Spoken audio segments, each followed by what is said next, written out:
ڕۆژتان باش بینەرانی هێژایی بەرنامەی گەلی ئازاد.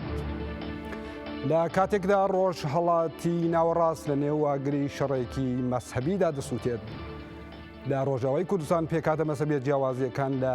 هارمۆنی و پێکەوە ژیانی ئاشتیانەدا دەژین. لە کاتێکدا وڵاتی سووریا تووشی شەڕێکی نوقمی شەڕێکی ناوخۆیی بووە، لە ڕۆژاوای کوردستان پێک هاتە جیاوازەکان پەیمان نامەی کۆمەڵایەتی و پێکەوە ژیان مۆر دەکەن. هەر بۆ یەجێی سەرسوورمان نییە کە لە گێژاوی سووریادا ڕۆژاوای کوردستان وەزموونی خۆبەڕێوەبەری دیموکراتیک کەوتۆتە بەر سرنجی بیرۆڕای گشتی جیهانی. لە 1-2 ساڵی ڕابردوودا بە سەدان کۆمەڵات توێژەرەوەی کۆمەڵایەتی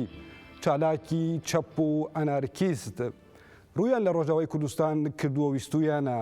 لە بە چاوی خۆیان ئەزموونی خۆبەڕێوەبەری دیموکراتیک لاو هەرێمە ببینن. بەڕێز زاهیر باهیر چالاکی ئەنارکیست لە کۆتایی بەهاری ئەم ساڵدا سەرەڕای مەترسیەکانی ڕێگا و هەروەها هێرشی بەربڵاوی داعش بۆ سەر ڕۆژاوای کوردستان لە وڵاتی بریتانیاوە خۆی گەیاندە ڕۆژاوای کوردستان. ئێستا بەڕێز زاهیر باهیر بۆ خۆی لە ئستودیۆ حازرە. کاک زاهیر بەخێر بێ. زۆر سپاس دەکەم کاک سیاوش بژین. کاک زاهیر لەو پرسیارەوە دەست پێ بکەین، ئێوە وەکو چالاکێکی ئەنارکیست لەباری فکریەوە چی بوو بەهۆی ئەوەی کە ئێوە سنجتان بۆ لای ڕۆژاوای کوردستان و ئەزموونی خۆبەڕێوەبەری دیموکراتیک ڕابکێشێت و وەکو باسی شم کرد سەرەڕایی مەترسی ڕێگا و هەروەها شەڕێک کە پارەکە بە شێوەیەکی بەربڵاو لە ڕۆژاوای کوردستان بوو، ئێوە خۆتان گەیاندە ڕۆژاوای کوردستان. بۆچی؟ کاک سیاوش پێشێکی سوپاسان دەکەم بۆ ئەوەی لەتان داوە بە من کە من لەسەر ئەو مەسەلەیە بدوم. لە ڕاستیدا خۆی ینی وەکو ئەوەی کەوا بڵێ من وەکو پاشخانێکی مێژوویی سیاسی کە زیاتر لە 43 ساڵە کە من بەردەوام ینی تێکڵاو بووم بە بزوتنەوەی چەپ و مارکسی لێنینی و دوایش ئەنارکستێت، پاش ئەوەی کە بۆم دەرکەوت کە ئەو شتانە هیچی ینی وات لێ ئەو ئامانج و شتانەی کە تۆ بە تەمە شتێک ناهێنێتە ئەنجام. لە ئەخی جارەکەیترەوە بوو کە پاش دراسەیەکی زۆر و ئەمانە گەشتمەوە قەناعەتەی کە مەسلەی پاوەر لە مەسلەی دەسەڵات هەر کەسێ هەوڵی لەگەڵا بدا و هەر چۆنێک بێت و هەر جۆرە تەنزیمێک و ڕێکخراوێک و حیزبێک چۆن بەخۆی بزانێت و چۆن بازە خۆی بکا کە گەیشتە دەسەڵات فەرقێکی وای نابێت لەگەڵ ئەم دەسەڵاتانەیە کە ئێمە ئێستا ژێریان ناڵێنین یا لە داهاتوە یا پێشتر. لەبەرەوە ینی بنگەشتمەوە قەناعەتە کە ینی ئەبێتەوە کە خەباتەکەی بێ خەبات دژی دەسەڵاتکەی. اینجا دژی دەسەڵاتیش ئەوە نییە ینی کە تۆ خۆت ئەڵێ ئەبێ ئێمە مەسەلەن خەباتێک بکەین بۆی کەوا دەسەڵاتی بورژوازی یا دەسەڵاتی فڵان لایەن بین نەخوارە خۆمان دەسەڵاتێک دروستکەین. ئەمەش گیانمێ ئەو قەناعەتەی کە بیر لەوەکەمەوە کە مەفروزە ینی ئەگەر ئێمە باز لە شۆڕشێک بکەین ئەبێ یەکەم باز لە شۆڕشێکی کۆمەڵایەتی بکەین و دووهەمیشیان باز لە شۆڕشە کۆمەڵایەتی بکەین ئەبێ کە لە بنەوەی کۆمەلگا دەست پێ بکە. بۆ ئەمەش ینی من باوەڕم بەوە هەبوو لە ساڵەکانی 2007 و 6 و ئەو ناوەگەشتمەوە قەناعەتە کە ئەبێ ینی ئەو شۆڕشە ئەو گۆڕانکاریانە هەمیشە ئەبێ لە خوارەوە دەستکە بۆ ئەوی کە لە خوارەوەش دروستکان نابێت تۆ مەسەلەن بنیشی تۆ بە ڕێکخراوێک و یا پارتێکەوە کە لەسەر ئەساسی ئەستونی دروست بێ لەسەر ئەساسی هیراشی یا شتێکی ئاوە ئەبێت جۆرێک لە ڕێخستن بێ کە بنەوە دەست پێ بکە کە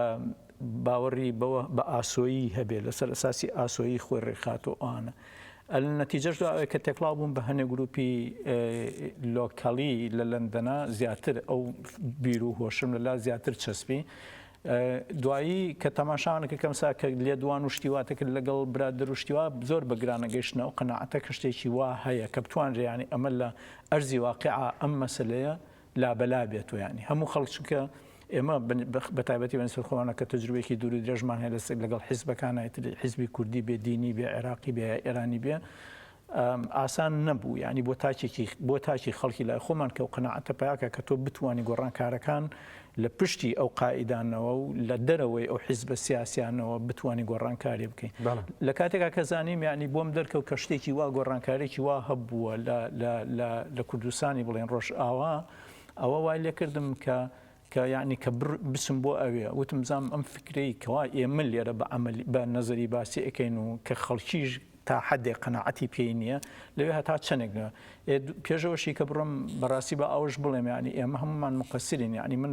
هینێکی وام معلوماتێکی وام نەبوو لەسەر ئەوە ینی هەرچەندە مەسەلا تەماشای هینەکان مەکرد تەماشای ماڵپەڕە کوردەکان مەکرد زۆر شت لەگەڵ خەڵکا قسەم کرد بەڵام کەسێک نەبوو کەوا معلوماتێکی زانیاریەکی تەواوی هەبێت لەسەر مەسلەی کوردستانی ڕۆژاوا بڵێ ئەم مەسلەیە ئاوایە و ئاوایە و ئاوایە ینی باشە کاک زاهیر وەک لە وەڵامەکەی تۆدا دەردەکەوێت یان ئەوەی کە لەبارەی خەتی فکریەوە بۆ تۆ جێی سرنج بوو مەسلەی تێڕوانینی بڵین هۆریزانتاڵیان ئاسۆیی بۆ کێشەکانی کۆمەلگایە و ئەوەی کە بەتایبەتی ئێستا لە ڕۆژاوای کوردستان ئەو بزوتنەوە کۆمەڵایەتی کە هەیە بە جۆرێک وەک دیموکراسی ڕادیکاڵە یان بڵین دیموکراسی ڕاستەوخۆ سەیری دەکرێت لەسەر ئەو بنەمایەکە هەموو ڕۆژاوای کوردستان بە جۆرێک یان زۆربەی خەڵکی ڕۆژاوی کوردستان لە جموجۆڵێکی سیاسیدایە بۆ گۆڕانێکی قوڵی سیاسی و گۆڕانەکەش وەکو بۆ خۆت ئاماژەت پێکرد ئەوەی کە بۆ تۆ گرنگ بوو وەکو ئەنارکیستێک لەباری فکری ئەوە بوو کە ئەو جموجۆڵە لە بنەوە سەری هەڵداوە نە ئەوەی کە لە سەرەوە داڕێژرا بێت بەڵام کە ئێوە چوونە ڕۆژاوای کوردستان ئەم دیموکراسی کە بەناوی دیموکراسی ڕادیکاڵ یان ڕاستەوخۆ بەناوبانگە لە عملیدا لە پراکتیکدا چۆنتان دی؟ خۆی لە حەقەتە ینی کە تۆ من بەتاواتی وەڵامی پرسیاری یەکەم نەدایەوە ببوورە کە تۆ باسیەوەت کە ینی مەسلەی ئەنارکسەکان چۆن ئەڕوانە ئەو مەسلەی کە لە ڕۆژاوایە تەواان هەنێشتی ئەساسی هەیە لە مەسلەی فکری ئەنارکسا کە دژایەتی پاوەڕ و دەسەڵات و ئەم شتانەکەوە دوو هەمیشیان مەسلەی باوەڕی بە خەباتی پەرلەمانتاریانە نییە یعنی خەباتی باوەڕی بە خەباتی ڕاستەوخۆ هەیە دیموکراسی ڕاستەوخۆ هەیە و مثلا دایرکت ئەکشن بڵین چالاکی ڕاستەوخۆ عینەشت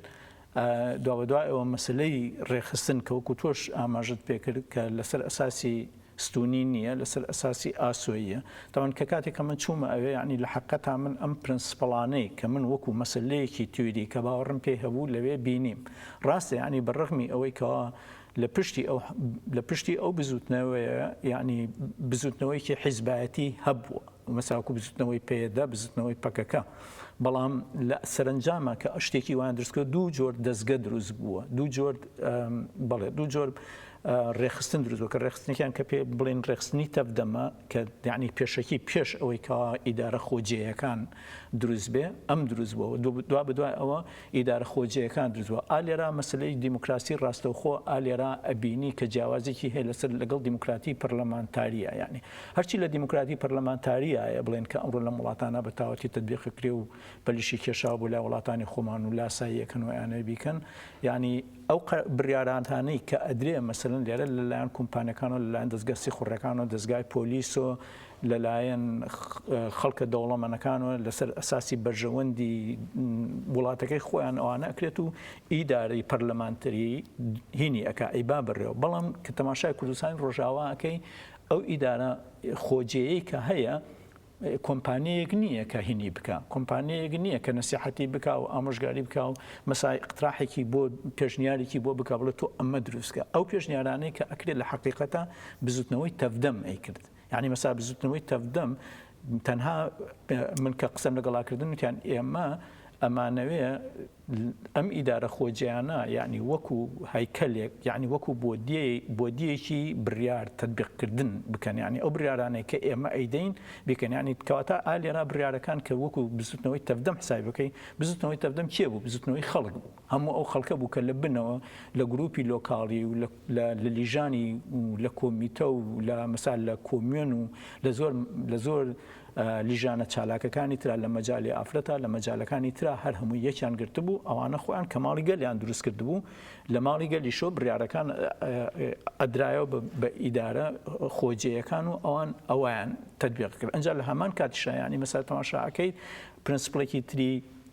ئەناکسەکان کە لە مەسلەی ئەوەی کە فەرقێکەکە لە نێوانی پەرلەمانتاری و لە نێوانی دیموکراسی ڕاستەوخوا یعنی هەرچی لە پەرلەمانتاری هەیە نوێنەرایەتیە ئەو نوێنەرایەتیش مەسەلەن نوێنەرایەتی ئەوی ناکەی بۆ ماوەی 4 ساڵ بۆ ماوەی 5 ساڵ وەکو جەنابشت ئەبینێ یا ABC لەم وڵاتانە کە ئەو نوێنەرایەتی ئەەکەیت یعنی تۆ حتا ئەو 4 ساڵە تۆ هەموو جۆرە دەسەڵاتێک دەیە و کەسێکیش نییە بدێنێتە خوارە مەگەر تەنها ئەندامانی حیزبەکانی خۆی ئەو خەڵکە یا ئەو خەڵکی کە تۆ هەڵبژێراکەەوە زۆر زەحمەتە هەموو خەڵکی یەک بگرێت بڵێ ئێمە ئیتر بڕوا لەو کەسە ئەسەنینانە بەڵام لەوێ بە پێچەوانە یعنی ئەوە ئەتوانرێ هەموو کاتی مەسا ئێستا ئەتوانن زۆر بە ئاسانی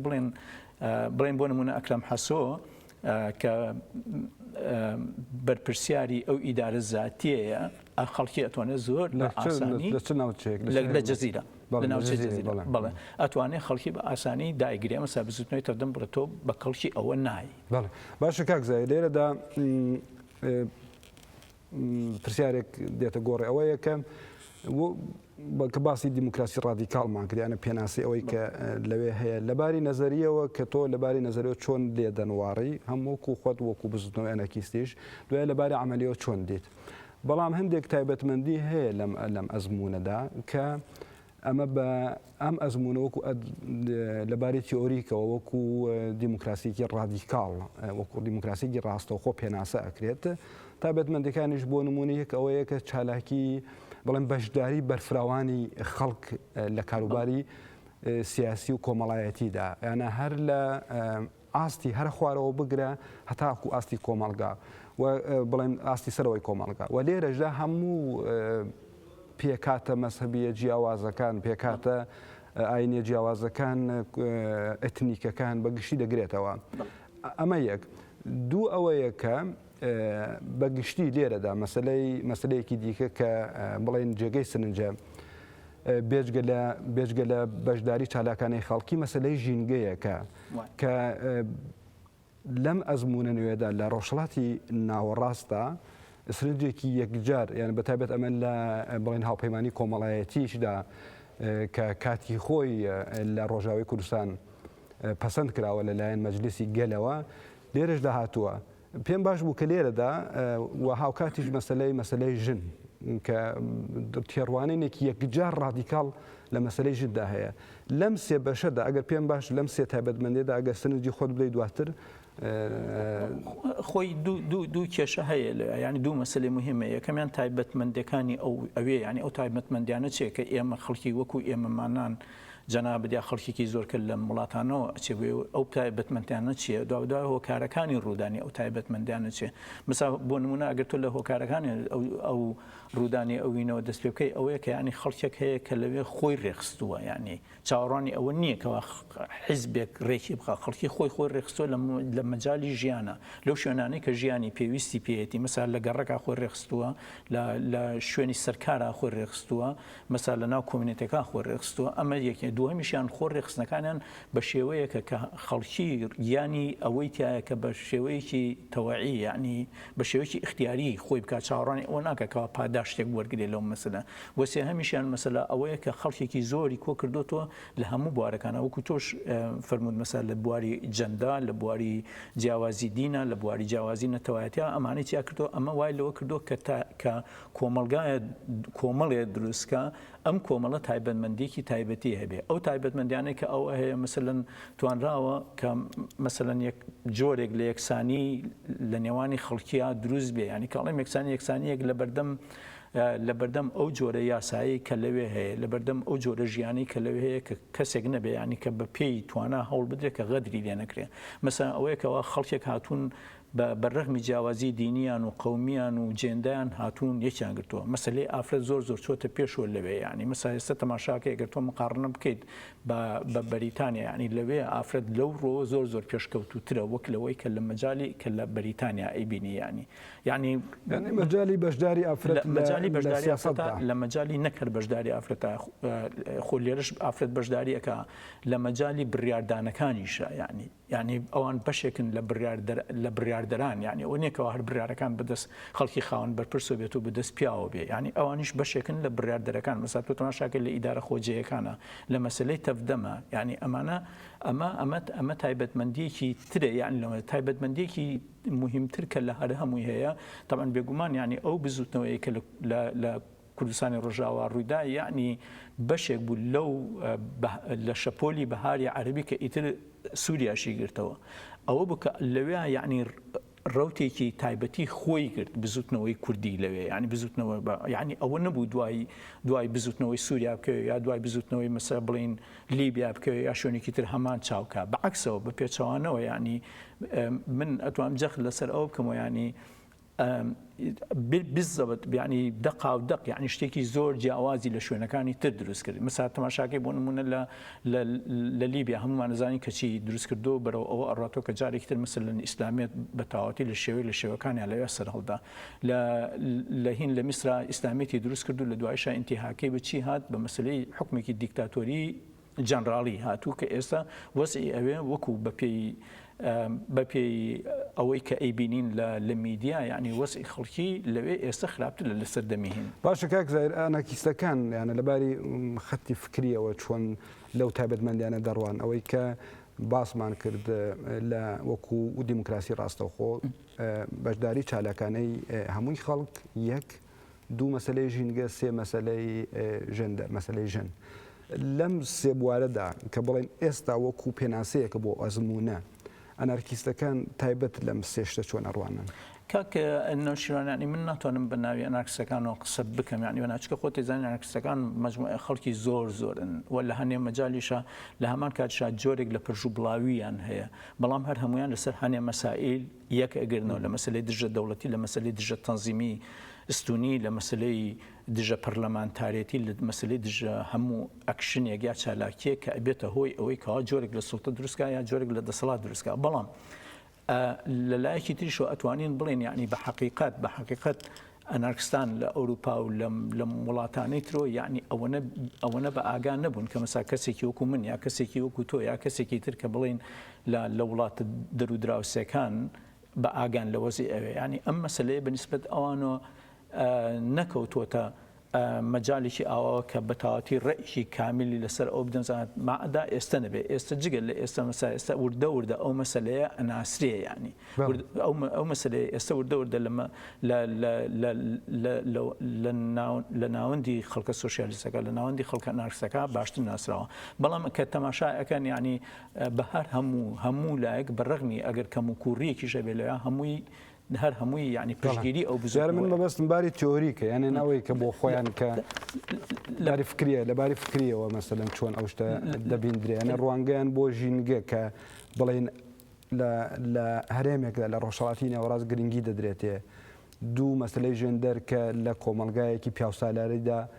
گرنگی پێدەدرێت وە ئەوەندە پێش کەوتۆوەکو جەنابەت دەڵێ تەنانەت لە وڵاتانی ئەوروپایش مەسلەی ژن بەشداری لە سیاسەتدا زۆرترە مەبەستم لەو ڕوانگەوە لەباری فکریەوە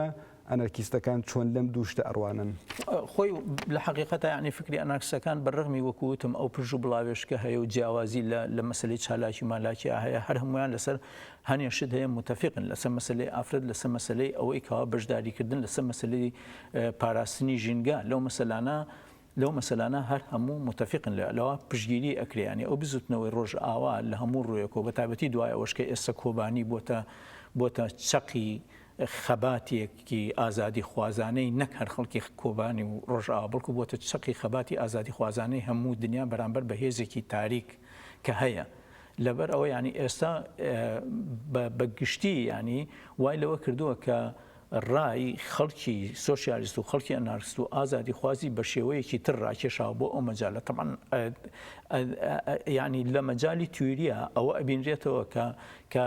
ئەو مەسەلە تیوریانەی کە مەسا کابراایکی ئەنارکیست یا کابراایکی سۆشیالیستی نادەسەڵات خواز ئازادی خواز مەسەلەن کە هەیە ئەوەی کە لە خۆیان ئەبینێتەوە کە هەوڵی وەدا خەباتی وەکە ئەبینێ یعنی لەوێ هەیە لەوێ ئەو شتانە بووە مەسلەی جەندەیە مەسلەی هینکردنی نەک فرامۆشکردن بەڵام مەسلەی کەمکردنەوەی دەوری دینە، مەسلەی کەمکردنەوەی دەوری نەتەوایەتیە، مەسلەی کەمکردنەوەی دەوری دەسەڵات و دژایەتیکردنی دەسەڵاتە. یعنی لەم نقطە ئەساسیانە هەموو یعنی متفقن لەوە یعنی شیاوی ئەوەیە کە پشتگیری لێ بکرێ، یعنی ئەو بزوتنەوەی خەڵکیش ئەیکا، یعنی ئێستا بە تایبەتی کە تۆ ئەیبینی کە خەڵکێکی زۆر لە ئەوروپایانە سەرجادە لەگەڵ خۆپیشاندەرانی کووردا تێکڵاوە بن بەوە لە پرۆتێستا لە خۆپیشاندانە شتەکانی ترا. کاک زایراوکە دەزانین کە لە سەرەتای ئەم ساڵدا ساڵی 2014 بەڵگەنامەیەک بە ناوی هاوپەیمانی کۆمەڵایەتی لەلایەن مەجلسی گەل لە ڕۆژاوای کوردستان پەسەند کرا کە ئەم بەڵگەنامەیە بە جۆرێک بڵین دەستوری ڕۆژاوای کوردستانە لەسەر هەمان ئەساس ئێستا ڕۆژاوای کوردستان کار دەکات. دیارە و دەستورە دەتوانێت لە داهاتوودا بگۆڕدرێ یا ئەڵگۆڕی بەسەردا بێت، بەڵام ئێستا بڵین وەکو دەستورێکی کاتیە. لێرەدا ئەوە تا ئێستا ئەوەی کە باسمان کرد ئەو تایبەتمەندیانە زۆر بە زەقی دیارن. یەک بۆ نمونە مەسلەی ژەندەر، دوو مەسلەی ژینگە و سێش مەسلەی بڵین دیموکراسی ڕاستەخۆ بەگشتی بەشداری هەموو خەڵکە. لێرەدا من پێم باشە لەسەر بڕگەیەک بۆ نمونە لە بڕگەی یەکەم بەندی دووەمدا لە سیستمی خۆبەڕێوەبەری دیموکراتیدا هاتووە هەموو دەسەڵاتێک لەگەلەوە سەرچاوە دەگرێت. لە ئەزمموی خۆبەڕێوەبەری دیموکراتیک دەزانین کە دەسەڵات بە شێوەی ئەستونی باسمان کرد ئێمە لەوەدا، بەڵام پێم باشە کە بۆ خۆت کە لەوێ بوویت یانە پەیوەندی دەسەڵات و گەل، یان دەسەڵاتێک گەر ئێمە بزانین ئێستا لەوێ کە دیارە ئەنجومەنەکانی گەل هەیە کە بۆ خۆی دەسەڵاتی گەلیە، بەڵام هاوکات پارتی سیاسیش هەیە کە پارتیەکێتی دیموکراتیک پێدەیە و لەولاش تەودەم هەیە و ئەنجومەنەکانی گەل هەیە و ئێستاش لەم مانگانەی بڵین دواییدا لە بۆ نمونە لە هەرێمی جەزیرە لە کانتۆنی جەزیرە لە قامیشلو لە هەندێک لە گوندەکانی قامیشلو دەستکراوە بە سازکردنی کۆمۆنی گوندەکان. ئێوە بەگشتی پێم خۆشە باسیۆ بکەی بۆ خۆتان، یعنی بە زمانی خۆتان بە چاوی خۆتان لەوێ ئەو پەیوەندی ئەو دەسەڵاتتان چۆندی پەیوەندی بینی بڵین خەڵک مادام کە دەڵێ هەموو دەسەڵاتێک لەگەلەوە سەرچاوە دەگرێت. ئێوە ئەوەتان چۆن لە ڕۆژاوی کوردستان دیت؟ وەکو پێشتریش وتم، یعنی خۆی دەسەڵاتێکی حیزبی هەیە لە پشتیەوە، یعنی مەسا دەسەڵاتێک هەیە کە دەسەڵاتی پێدەیە، دەسەڵاتی پەکەکەیە لەوێ ئەوانە ئینکار ناکرێ. یعنی ئەو شتێکە لەوێ دروستبووە لەژێر تەسیری فکری بەڕێز ئۆجەلانە مثلن دروست بووە، بەڵام لە هەمان کاتاکانی ئەو دەسەڵاتە حیزبی کە ئێمە ئەو کاتە لەوێ بووین ئەو ئینەمان بینی ئەو دەسەڵاتە حیزبیە ئەو دەسەڵاتە بەو زەقێ نەبوو کە ینی ئەو بێتە ئەوەی کە لە ئیدارە خۆجیەکانە هەبوو یا لە بزوتنەوەی تەفدەما بوو سیاسەتی حیزبێک تطبیقکە یا بە تایبەتی کە حیزبێکی نیوێ مەسەن لە ئیدارە خۆجیەکانە بەعکسەوە، یعنی پەیەدە لە هەمویان کەمتری هەبوو، یعنی وەکو کورسی لە هەمویان کەمترە بوو، چکە ئەمە نەخ جیاتەکانی تر و لایەنەکانی تر و حیزبەکانی تر کە هینیان هەبوو، مەسا هەر خەڵکێکیشە بوو کە هیچ علاقێکی بە مەسلەی سیاسیەوە نەبوو. مەسا کابرایکی مەسیحی هەبوو، پێم وابێ ناوەکەم لەوێ شتۆ کە وەزیری نەک وەزیر، یعنی بەرپرسی مەسلەی هین بوو، مەسلەی بڵێ لە جەزیرە باسەکەم بەرپرسی مەسلەی خوێندن و ڕۆشنبیری بوو. کابرا خۆی مەسیحی بوو، دکتۆرای هەبوو، هیچ ڕەبتێکی سیاسی بە هیچ کەسێکۆ نەبوو، یعنی بە هیچ پارتێکەوە. تەمان ئەمە کە تۆ لێرە ئەیبینی، یعنی لێرە دووشت هەیە، یعنی لەم دووشتە زیاتر دەرناچێ، یعنی واز لە خێڵەکی و مێڵەکەی بهێنە، یعنی مەسا یا ئەوە تا بێت دەسەڵاتی میلی بێ گەلی بێ یا ئەوە تا بێت دەسەڵاتی حیزبی بێ. لە کاتێکا کە تۆ لە جەزیرە کە ئێمە ئەومان ئەبینی دەسەڵاتی حیزبی زۆر کەم بوو، یعنی دەسەڵاتێک نەبوو کە بەر پێ بڵێ ئەمە دەسەڵاتی حیزبە. ڕاستە وەکوتم ئەوان ڕۆڵێکی کاریگەریان هەبوو لە مەسەلەی وەکو دەعمێکی معنەوی، وەکو ئەوەی کە لە پشتی تەجروبەیەکی ئاوا بن، یا وەکو ئەوەی مەسەلەن ئێستا کە ڕۆژاوا بەرەو وەزعێکی نالەبار و ناخۆش ئەڕوا ڕەنگە ئەوان بتوانن دەورێکی سیاسی ببینن لەگەڵ وڵاتانی دەور و پشت و لەگەڵ وڵاتانی ناوچەکە، بەڵام وەکو ئەوەی کە لە داخلە هیچ هینێکیان نەبوو، یعنی ئەوە نەبوو کە بڵێ ئەمە حیزبێکی سیاسیە، ئەمە دەسەڵاتێکی سیاسیە، ئەم دەسەڵاتە سیاسیە ئیتر هەموو شتەکانی کۆمەڵی کردو بە کۆمەڵێکی سیاسی و بەرنامە سیاسیەکەی خۆی جێبەجێەکە بەعکسەوە جا لەوێ ئەتوانین بڵین کەەوە دەسڵاتی گەل بووە بۆچی کە تۆ لەوێ بینی وەکو وتم پێشتریش یعنی بزوت ئیدارە خۆجێیەکان لە ڕێگای تەفدەمەوە دروست بووە یعنی مەسا تەفدەم 2 ساڵە دروست بووە مەسەلەن بەڵام ئیدارە خۆجێیەکەی جەزیرە لە 15 مانگی یەکی ئەم ساڵە دروست بووە کە لە کاتێکی شاکە دروست بووە یعنی ئەوە نەبوو کە حیزبێک دروستیکە گردبوونەوەیەکی خەڵکی بووە تۆ ئەشڵی گردبوونەوە وەکو مەسلەی زمانەوانیش لەلای من لە کۆبوونەوە جیاوازە گردبوونەوە یعنی گردبوونەوەیە بۆ مەسلەیەک کۆ ئەبیتەوە بەڵام ئیتر دوای کە ئەو مەسلێت کۆتایی هێنا ئەو گردبوونەوەی ڕەنگە نەمێنێ ئەو کە بە ئینگلیزی پێڵێن ئەسێمبلی کە خەڵکەکە کۆ بۆ تۆ ئەمانیان دروست کردووە ئەمانە هەڵبژێراوە مەسەن ئیتر ئەمە مەسا فلان کەس دەبێت فسار کەس دەبێت بەڕێی خەڵکی هاتووە بەرپرسیارەتیان وەرگرتووە کە ئەو بەرپرسیارەتانش کە وەریان گرتووە ئەوە نەبوو ینی کە ئیتر ئەمان بە ئارزوی خۆیان ئەوەی کە بیانەوێ بیکەن یا مەسا بڵێن کابرا لە حیزبی شوعی کوردستانی واتەوە خەریەکێک لەوانە مەسا بە حیزبی شوعی کوردستان بێوێ بەرنامەی حیزبەکەی خۆی بچەسپێنێ پێدە بێوێ بەرنامەی حیزبەکەی خۆی بچەسپێنێ بەڵکو ئەو بەرنامەیە چەسپی ئەو بەرنامەیانە بڕێەوە کە تەفدەم ئەیکرد کە تەفدەمیش کێ بوو تەفدەمیش هەموو خەڵکەکە بوو یعنی لەبەرەوەی ینی تۆ ئەدبینی بەدەیەها گروپ و بەدەیەها کۆمیتە و بەدەیەها لیژان دروست بوو لە هەموو شوێنێکە ئەم لیژانانەشێکیان گرتبووە لە ماڵی گەلە و لە ماڵی گەلیش ئیتر ئاوا مەسەلەن کۆبوونەی بەردەوامی هەفتانەیانە بوو لە ماڵی گەلی هەموو شارەکە مەسەلەن لەمانیەکە جارێک کۆبوونیانە ئەو گیر و گرفتانەی کە ئایان بوو ئەیانتوانی خۆیان بەجێبێنن بەجێ هینیان لا بەلایان نەکردو بەڵام کە نەبوو ئەیانهێنا بۆ ماڵی گەلی شار لە ماڵی گەلی شار شوێترەوە کاتە کە ڕنگ بواە کە پێویستی بۆ کرداکە ئیدارە خۆجیەکان وەکو دەستگایەکی منەفیس دەستگایەکی جێبەجێ کرد کە بتوانێت ئەو شتە بکە ئاوایان نەکرد لەبەر ئەوە ینی ئەوە مەسلەیەکە کە ئێمە ئەتوانین بڵین دەسڵاتی گەل لەوێ لە حقیقەتە لە سەرچاوە لە گەلەوە دەسی پێ هەر بۆیش ئێمە ئەڵێن مەسا من خۆم بەش بە حاڵی خۆڵم خۆ بەڕێوەبەرەکانی گەلی من ناڵێم خۆ بەڕێوەبەرەکانی دیموکراسی ینی ئەڵم خۆ بەڕێوەرەکانی گەلی بەڵام لە هەمان کاتیشا چیش پێڕەوەکە لە پێناویمانەوەی خۆی و هینکردنی دیموکراسی ڕاستەوخۆ بەکارێن ینی دیموکراسی ڕاستەخۆ ئەوەیە کە بڵین کە ئەگەر تۆ بێت و ئەو مهمەیە جێبەجێ نەکەی وەکەوە نییە کە ئەندامێکی پەرلەمان بۆ 4 ساڵ دەنگی دراوەتی تۆ معناوە تۆ بە کەڵکی ئەوە نای خەڵکی خۆی ئەتوانێت دایگرێ تۆ بخاتە جێگاکەی من بخاتە جێگاکەی تۆچکە تۆ من قابلی ئەوە نیم لەو جێگایە بمێنمەوە باشە لە سوارچەوەی خەتی فکری بڵین ئەنارکیستیدا مەسلەی ڕوانگەی ئاسۆیی یان بڵین هۆریزانتاڵ بۆ پرسەکان دەزانین لەو چوارچەوەدا بیرروڕای جیاوازی زۆر هەیەەوە بزوتنەوە لە کاڵیەکانیش بەگشتی دەکەونە ئەو چوارچەیەوە و بزوتنەوە لە کاڵیەکان لە ڕاستیدا لە ئەوروپاش یانە لە بڵین لە جەرگەی ئەوروپاشدا زۆرتر باوەڕیان بەوەیە کە لە لۆکاڵدا یانە لە هەرێمدا لە ناوچەدا ئاڵ و گۆڕەکان دەبێ ڕوو بدەن و ئاڵ و گۆڕەکانی ژووکوتمان لە ناو خەڵکەوە ڕوو دەدەن و گرنگ ئەوەیە کە تۆ ئامانجێک هاوکات لە هەرێمدا لە دەڤەردا بڵین وەدی بێت تا ئەوەی کە تۆ ئاسۆیەکت هەیە ئاسۆیەکی دوا ڕۆژ هەیە کە پلانی بۆ دادەڕژی کە پێی بگەی تۆ پێویستە لە لۆکاڵەوە دەست پێ بکەی و هەر ئێستاش دەست پێ بکەی ئێوە لەم بارەوە بەتابێت لە ڕۆژاوی کوردستان دەزانین کە بۆ نمونە دەچیتە پرسگەیەک لەم پرسگەیەدا مەسەلەن خەڵکی گوندەکە کە بۆ خۆیان پرسگەکە بەڕێوە ئەبەن بۆ نمونە تۆ وێنەکانیش دەبینی کە ژنێکی پیر بڵێن ژنێکی بەتەمەن پیاوێکی بەتەمەن گەنجێک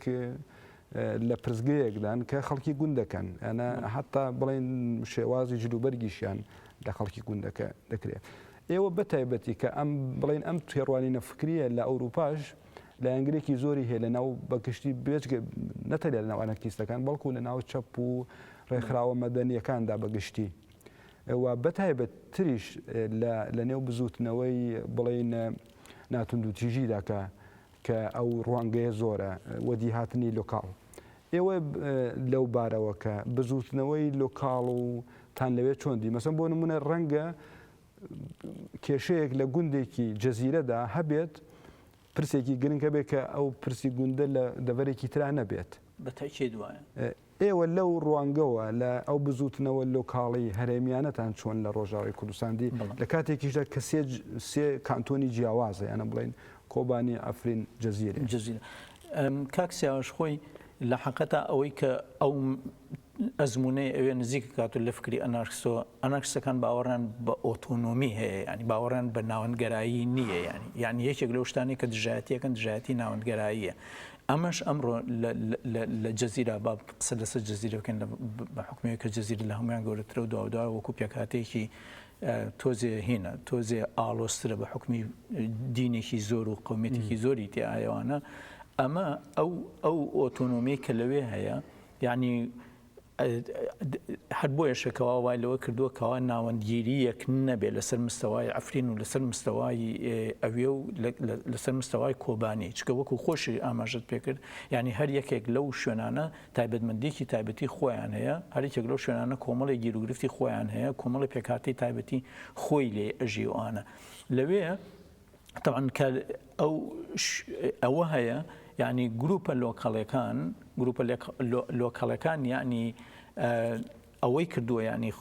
تایبەتمەندیەکی وای داوە بەوە کە هەر یەکەیە لەو گروپانە لە ئاستی خۆیوە هەوڵ بدا کە گرفتەکانی ناو کۆمەلگا لابەلا بکاتەوە مثلەن ئێستا لە کاتێکە کەوا قووەتی سووریا بڵێن جێشی سووری کە لەوێ ئەوەی بەجێ هێڵا وەسێکی زۆر خراپ قوڵقابوو لەوێ یعنی مەسلەی بەڕێوەبردننی ژیانی خەڵکی لەلایەن خۆیوە بوو بە ئەمرێکی واقع یعنی مەسا تەماشاتەکرد تاڵانی دروست بوو تعدا دروست بوو ئێمە چونە ماڵی کابرایەکی دەوڵەمەند کە زۆر دەوڵەمەند بوو لە ماڵی ئەوان دووشە لێماین و سێشە و لێماینەوە کابرا هەر مەمنونی ئیداری زاتی و حرەکەی تەفدەم بوو کاتە حرەبوتمان بۆچی وتی لەبەرەوەی کە من خەریب و هەموو هینەکانیان ئاهاتن داوای ئەوان لێکردم کە ئەبێ ماڵەکە چۆڵکەم یعنی ئاوا بانی ئاوا دروست بوو یعنی وەکو وتم یعنی ئەو وای لەوە کردو کە خەڵکی شتێک بەسەریا فەرز بێت کە پێویستی بەوە هەیە کە خۆی ژیانی خۆی بەڕێوەبرن لەو کاتەشدا مەسەڵەن کە خەڵکێک هەبوون کە تەرجیعی خەڵکیانە کرد کە لە هەموو شوێنەکە خۆیان گروپێک دروستکەن بۆ ئەوەی باری ژیانی خۆیان برن بەڕێوە ئیتر مەسا بۆ نمونە لە مەجای پاراستنی ئاسایشە لەو منتیقە لە مەجای یارمەتیدانی خەڵکانێک کە پێویستیان بە یارمەتیدان لە زروفێکی ئاوا کەنانێک نییە بیخۆن مەسەڵەن کە پێویستیان بە گواستنەوەیە کە پێویستیان بە یارمەتیدانی دانێکی ترە ئیتر ئەم هینانە کە بووە هۆی ئەوەی کەوا گروپەکان دروست بوو ئەنجا بە واقعیش یعنی وای لەوە کرد کە ئەم گروپانە ناتوانن یعنی هەریەکە لە مەجای خۆی و لە بواری خۆی ئیشکا ئیلا ئەبێ ڕەبتێک دروست بێت لە نێوانیانە چکە ئەگەر بێت و پەیوەندیەک نەبێت لە نێوانیانە یعنی تۆ هەتا چەندێک ئەتوانی کەوا یعنی تۆ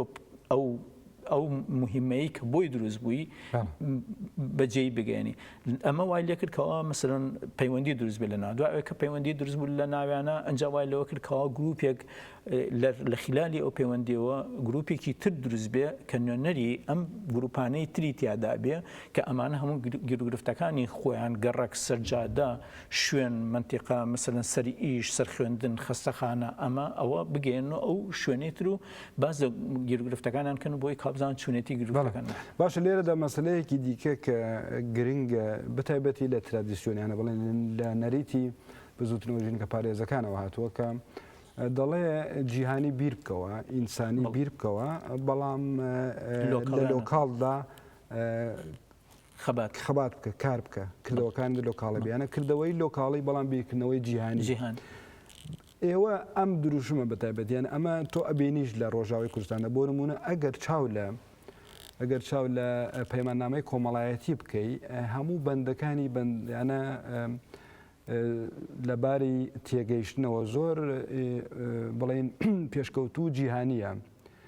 کە ئیمڕۆ بۆ هەموو جیهان ئەوەیە بەڵام هاوکات ئەمە لە لۆکاڵدا یانە بڵێن لە دەڤەرێکی بچووکدا پیاداکرێت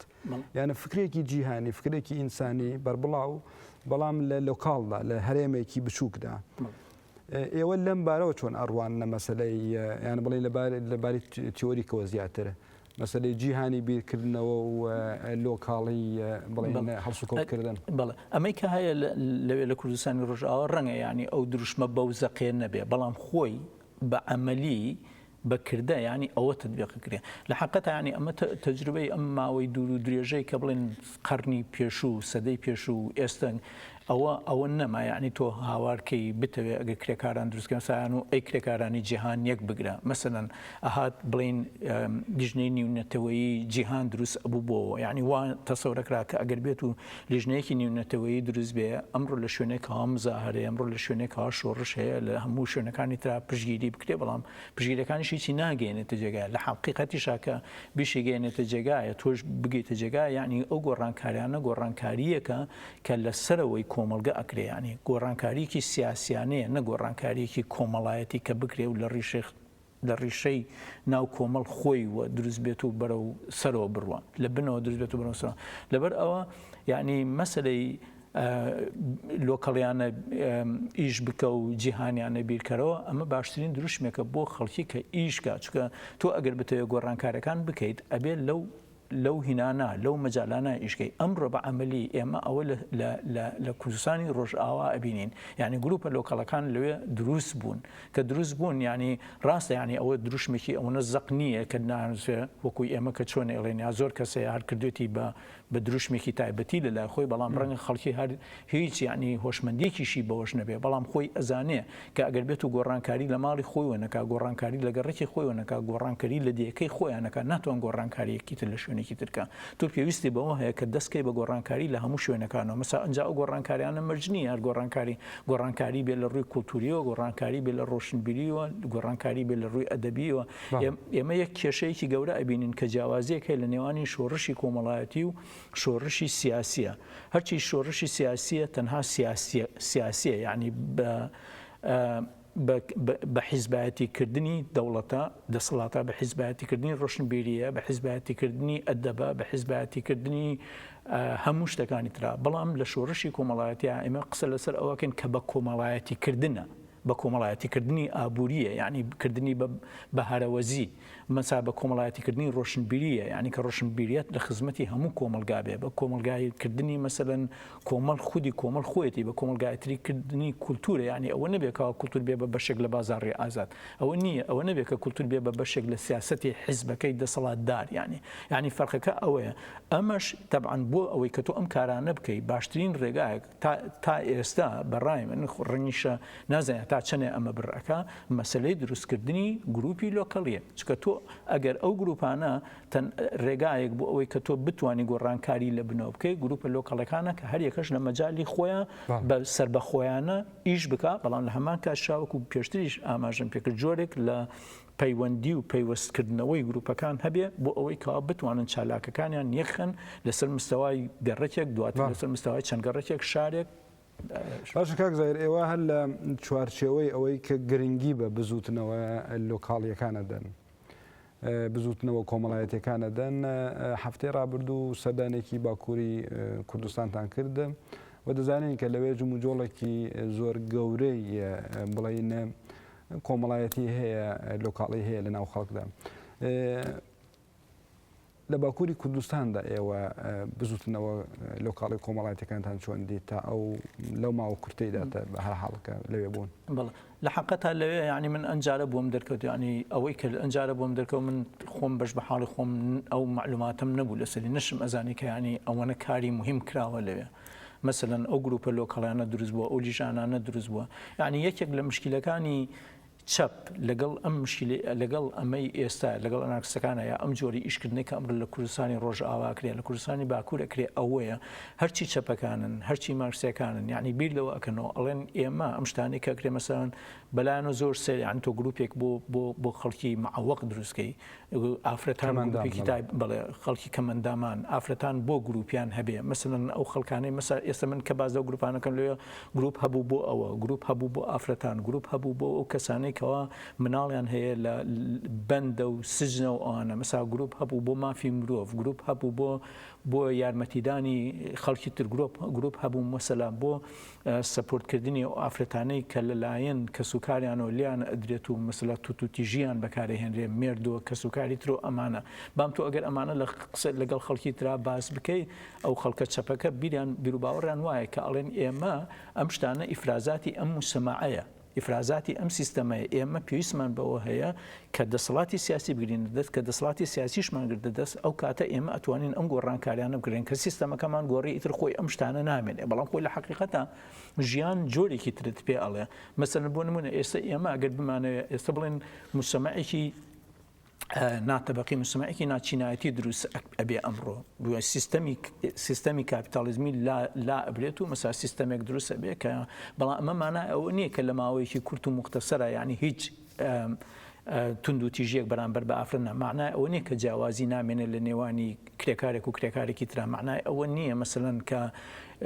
مەسەلەن توندوتیژی لە ناو عایلا دژی مناڵ بەکارنایانێ مناڵ سەر بە خۆیانە بیر ئەکاتەوە ئەمانە وەختێکی زۆر زۆریەوە بۆ ئەمە پێویستی بەوە هەیە کە خەڵکی مەسەلەن لە خەباتکردن دژی کولتور بنگان لە خەباتکردن دژی وابەستەیی هین بکە ئەمەی کە ئەمڕۆ بێمە سەر پرسیارەکە کە لە کوردستانی تورکیا بینیمان ئەمە بەلا من شتێکی زۆر زۆرە خۆی ئەمەیە کە ئێمە پێ ئەڵێن شۆڕشی کۆمەڵایەتی ئێستا من هینێکم نووسێ وتارێکم نووسیەوە بە ئینگلیزی نووسیمە ئەمڕۆ بێ بڵاو بێتەوە لە وێبسایتە کوردەکانە هەر تایتڵی وتارەکە ئەوەیە کە شۆڕشی کۆمەڵایەتی لە کوردستانی تورکیا درەنگ بێ یا زوو بێ کۆمەڵگە هینەکە ینی بەرەو گۆڕان ئەبا کۆمەڵگە بەرەو گۆڕانکاریی گەورە ئەبا یعنی خۆی ئەوەیە کە تۆ ئەم هیوات پێ هەیە بۆچی چکە هەر یەکە لە مەجای خۆیان ئیش ئەکا ینی مەسە تەماشاکەی ئەم لیژنەیە کە دروست بووە ئەڵێ ئێمە لە ساڵی 1994 دروست بووین کە وەکو بڵێ کە یارمەتی ئەو هینانە ئەدەین ئەو خێزانانە ئەدەین کە مناڵیان تا ئێستا سژنە خۆشیان ئەکسەرێتیشیان لە سژنا بوون مەسەلەن بەندکرابوون توندوتیژیان بەکارهێنرابوو مەسەلەن لێرە هەر بۆ بیرهێنانەوە بۆ نمونە کەجەدە کۆنگرێ جواکی دیموکراتیک هەیە کەجەدە لە ڕاستیدا بۆ خۆی لە نزیک بە 900 ڕێکخراوی کۆمەڵایەتی کولتوری سیاسی جیاواز یانە خودی کەجەدە ئێستا کە لە باکوور بڵین هاوتای تەودەمە لە ڕۆژاوای کوردستان کەجەدە لە ڕاستیدا لە 900 ڕێکخراوی جۆرا و جۆر ساز بوو هەر وەکو بیرهێنانەوە یەک فەرموو بڵێ وایە ئەنجام مەسا تۆ تاشاکە لێ هەر لە ناو گروپی پیکپێڵە ئیندیپێندەنت وومنس موڤمنت یعنی ئەگەر بیکەوێ کوردی بزوتنەوەی سەربەخۆی ژنان لەوێ کە دروست بوو هەر لە ناو ئەو بزوتنەوەی سەربەخۆی ژنانە مەسا کەمپێک دروست بووە کە کەمپی هینە کەمپی هاوکاری ئاشتیانە لەگەڵ ژنانی کۆبانیە مەسا ئەم کەمپە ئەچن چالاکیەکەن لەسەر سنوور و بە ئینگلیزی پێڵێن هیومن چین ینی کە دەسەگرن بەیەکەوە کە وەکو بڵێ هینێ دروستەکەن سنوورێ دروستەکەن بۆ ئەوی کەوا تێنەشکێن و خەڵک نەتوانێ یعنی بیان باتە دواوە یا ئەو خەڵکانی زیندوو بەڵێ خەڵکانی زیینو مەسا هەر لە هەمان کاتا تەماشاکەی گروپیان دروست بووە هەر لە ناو ئانا مەسا گروپێکیان دروست بووە کە کتێب ئەخوێنەوە کە کتێبیش ئەخوێنەوە مەسەلەن قسەی لەسەر ئەکەن و لێدوانی لەسەر ئەکەن گروپیان لەسەر دروست بووە گروپێکی دروست بووە مەسەلەن ئیش و کاری ئەم گروپە هەر ئیشکردنە لەسەر جادە کاڵی ئیشکردنە لەسەر جادە بۆ مەفهومە ئێڵێ کە ئەگەر ڕێ بزانێ ئایا مەسەلەن ئافرەتێک لەوێ کەسێک هەیە لەوێ کە پێویستی بە یارمەتی دانە پێویستی بەوە هەیەکەوە لە ئێستا یارمەتیان بدە مەسا هەر لە ناو خۆی ئەوانە چەند کەسێک هەڵساون کە دانیشتون بەوەی کەوا مەسەلەن ئەو یارمەتی و ئافرەتانە بدەن کە بتوان بیان شارنەوە لەو کەسانی کەواتون تیژیان بەکارهێنراوە یعنی کە تۆ تەماشا ئەەکەی لە هەموو کونج و کەلەبەرێکە لیژنەیەک دروست بووە گروپێک دروست بووە ئەم گروپانش ئەوە نەبێ ینی گروپێک بن و کە ئیتر هیچی ئاگای لە هیچی نەبێ مهمەتی ئەم گروپانە ئەوەیە کە هەر یەکە مەجای خۆی ئەزانەی ئیشکا تۆ ناتوانانی گروپێک دروستکەی هەموو شتەکان بکە وەنیە تۆ پێویستی بەوە ئەمڕۆ گروپێک کەم ئەندامان پێویستیان بە گروپی خۆیانە ئەبێ بیان بێ مەسا گروپی ئافرەتان پێویستیان بە گروپی خۆیانە ئەو کەسانی کە بڵێن کەوا خانەنشین کراون پێویستیان بەڵام لە هەمان کاتیشا پێویستیان بەوە هەیە کە پەیوەندیە پەیوەستیەکە بێت لە بینیانە بۆی کە ئاگایان لە چالاکی یەکتری بێ ئاگایان لەوە بێکەوە یەک چی پێویستە ئەگەر یارمەتیەکیان پێویست بێ بیبەن بەڕێوە بۆ هەرچی لەو بارەیەوە ینی ئەتوانن کاری ئێستا باش کاک زاهیر بەرەو کۆتایی ئەڕۆین دیارە چەند خولێکێکمان ماوە باسی ڕۆژاوی کوردستانمان کرد زۆر بە چڕۆپڕی باسی سەفەری سەردانی ئەم دوایانەشمان کرد بۆ باکووری کوردستان و بزوتنەوە کۆمەڵایەتی لۆکاڵیەکان لە بڵین سەرجەمی ئەزمموی خۆت لەم دوو بەشەی کوردستاندا تۆ هاوکاتیش دەزانین کە سەردانی بەردەوامی باشووری کوردستانیش دەکەی ئەم ئەزمونانە کە تۆ پێت وایە دەبێ لە پارچەکانی دیکە کوردستانیشدا هەبن و ئەم ئەزمونانە بگوێزرێنەوە بۆ نمونە بۆ باشووری کوردستان ئێوە لەم بارەوە بەتایبەتی ئەگەر خۆت زیاتر چڕ بکەیتەوە سەر دیموکراسی ڕاستەوخۆ مەسلەی ژیندەر و مەسلەی ژنی ئەو شتانەی کە لە باشووری کوردستاندا لە ڕاستیدا نین بزوتنەوە کۆمەڵایەتەکان ئێوە بەگشتی گوێستنەوەی ئەم ئەزمونە لە ڕۆژئاوا و باکووری کوردستانەوە بۆ ڕۆژاوی بۆ باشووری کوردستان چۆن دەبێت خۆی ئەم ئەزمونە گواستنەوەی ئەوێ تۆزێ گرانە یعنی گرانە بەڵام شتێکیش نییە کە تۆ بڵێ ئیتر مستحیلە و ناکرێ بەسا ئەمڕۆ کە تۆ ئیبینی لە ڕۆژ ئاوا هەیە لە ڕۆژ ئاوا باشتر بۆی خوڵقاوە لەبەر ئەوەی کەەوە دەسەڵاتی تیان نەماوە و یەکسەر ئەو دەسەڵاتی گەلیە ئەو خبەرڕێوەبەری گەلیە ئەو گروپە لۆکەڵانە هاتون و خۆیان دەسەڵاتیان دروست کردووە یعنی شتێکی مهمە لەوێ لە ڕوویەک و ئاسانە لە ڕوویەک و گرانە ئەگەر بێت و کە تەماشای تورکیاشکەی وەکو هەفتەی پێشوو نێمون ئەمایان زۆر مهمترە لە هەنێ ڕوو و مهمترە لەوەی لە دەسەڵاتی ڕۆ بۆچی چکە دەسەڵاتێکی دیکتاتۆری فاشی هەیە بەڵام ئەمان هاتوون دەسەڵاتێکی تریان لەناو ئەو دەسەڵاتە دروست کردووە یعنی وەکو ئینگلیز دەڵێ power inside power مثلا power within power مثلا دەسەڵاتێکی گەلی کوردی لە پەنای دەسەڵاتی تورکیا یعنی ئەمان وەکو ئەڵێ یعنی ئەمان خۆیانیان فەرز کردووە بەسەر دەسەڵاتی مرکزیە يعني او هینی تورکیە حکوومەتی تورکی خۆشی بێ و ترشی بێ ئەمان خۆیانیان فەرز کردەوە مەسا تەماشاکەی دەستگای هین هەیە دەستگای هیومەن ڕایت هەیە مثلا مافی مرۆڤ هەیە مەسا خەڵکێک هەیە کە مەکتەب کە لەوێ ناتوانرێت بکرێتەوە مەکتەبی کوردی هەبێ و کە لەلایەن حکوومەتی تورکیەوە هینی پێ بکرێ یعنی ئەتراپی بکرێ بەڵام مەکتەبی کوردی کراوەوە خەڵکیش ئامادەیە کە مناڵەکانی برێ بۆیەوە کە ئەرزانەیە کە شەهادەکەیشی نایخوا یعنی ئەو شەهادەی کە وەریەگرێ لەلایەن بڵێن وەزارەتی تەربیەی تورکیەوە هیچ ئاعترافێکی پێ ناکرێت بەڵام خەڵکی خۆی ئەیکە یعنی ئەمە مهمی لێرا چییە لێرا خەڵکی گیانی ئەوەی تایە کە چەلەنجی نظامەکە بکات چەلەنجی ئەو بریارانەی حکوومەت بکە ئالێرا ڕاستە ڕەنگە هەنێنکەم بەڵام تۆ بتەوێت و نەتەوێت ئەمانە خۆیان فەرز کردووە بەم شێوەیە کە ئەیکەن یعنی مەسا ئێستا لە دیاربەکرا بڵێن لەوێ کە بەلەدیە هەیە کورد خۆی خەڵکی هەڵبژاردووە ئەندامانی بەلەدی هەموو کوردن بەڵام لە هەمان کاتا تەماشاکەی ڕئیسی حکوومەت کە خۆیان پێڵێن والی لەوێ یعنی ئەکەمە پێڵێن متەسەڕیف محافظ لە کوردستانی باشوورە یا ڕئیسی پۆلیس هیچ علاقەیەکیان نییە لەگەڵ ڕئیسی بەلەدیە یعنی پۆلیس دەتوانێت بێتە ناو بەلەدیە و هەرچیشی لێبێ و بیگریشی و بیشی بە بەڵام لە هەمان کاتە ئەمان گوێ نادەنەوە ئەمان ئەوەیان هین کردووە کە بێنەوە بۆ کوردستانی باشوور بەتاکید یعنی قورسە بۆچی قورسە چکە لەبەر ئەوەی کەوا حتا ئێستاش یعنی دەستگایەک هەیە کە دووسێ حیزب هەن کە ئەمانە بە درێژایی 50 سال 6 ساڵی ڕابردوو وایان لەوە کردووە کە تاک بکەن بە هینی خۆیان بە پاشڕەوی خۆیان ینی سیقیان لە تاک سندۆتەوە وایان لەو کردووە کە تاک ناتوانێت بەجیان لە بیر لە خۆی بکاتەوە وایان لەوە کردووە کە تاک ناتوانێت بیر لەو کاتەوە کە ئەمڕۆ کە پێویستە گۆڕانکاریکی بچوو لە کۆمەلگا بکرێ ئیلا ئەبێ پەنا برن بۆ حیزبێک ئیلا ئەبێ پەنا برن بۆ شخصێکی کە مەسەلەن کە بڵێن ئەندامی پەرلەمانە شتێکە لە ڕێگای ئەوە بیکەن یعنی بە هیچ شێوەی بیر لەوە ناکەنەوە خۆکە خۆیان بکەن بەڵام لە هەمان کاتشا من ئەڵێم ئەمە شتێک نییە کە لەوێ نەتوانرێت بکرێت چونکە بۆچی چکە ئەم تەجروبەی کە هەیە لە کوردستانی باشوور ئەبێ وەکو لایەنە ئیجابەکەی تەرجیعی خەڵکی زیاتر کا بەوەی کە تا ئێستا ئێمە لە خلالی 22 ساڵە لە ڕێگای پەرلەمانەوە نەماتوانێت هیچ گۆڕانکاریەکی مهم بکەین بەعکسەوە ژینگەمان فەوتاوە بەعکسەوە خۆمان بووین بە بازاری ئەوروپی لە لایەنێکی ترەوە مەسەلەن خەڵکێکی زۆر هەیە فەقیر کەوتووە شریکاتێکی زۆری ئەوروپی هاتووە لەوەی ئیشەکە مەسەلەن ژینگە بە تاواتی تێک چووە ئەمانە وای لێ کردووە ئەی باشە ببیر لەوە بکەینەوە ئەی باشە ئێمە چی بکەین دوای ئەمە بۆ ئەوەی کا گۆڕانکاری بکەن یعنی بە کاتێکی شاکە ئەبینی کە تەجروبەی تورکیا و تەجروبەی ڕۆژاوا هەیە لەوێ یعنی ئەمە ئەبێ مەسەلەکە ئاساییتر و ئاسانتر کا بۆ خەڵکی یعنی وەکو شتێکی نەزەری وەکو شتێکی دەعم کە لە کاتێکە کە ئیبینن کە لەوێ هەیە بۆچی ئەی لێرە نەبێت نەکرێت یعنی لێرە ئەتوانێت لەوێش ئەتوانرێت بکرێت بەڵام ڕەنگە وەختی بووە ڕەنگە پێویستی بەوە هەبێ مەسەلەن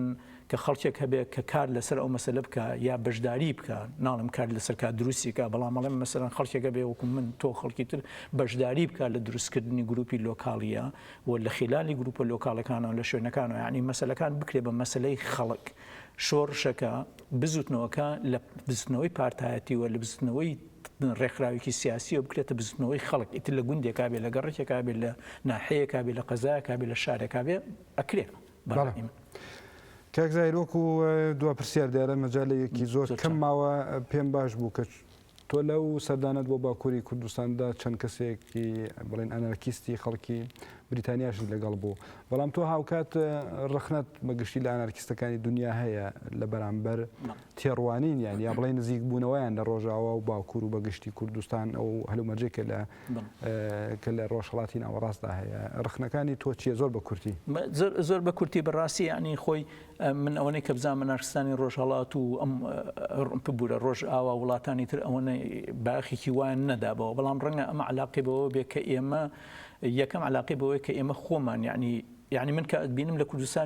لكردستانی باشوورش خەڵکی معلوماتی نەبوو لە سەرەتا من چوون بۆوێ بەڵام کە کاتێ من هاتمە ئەو راپۆرتە نووسی بە ئینگلیزی یعنی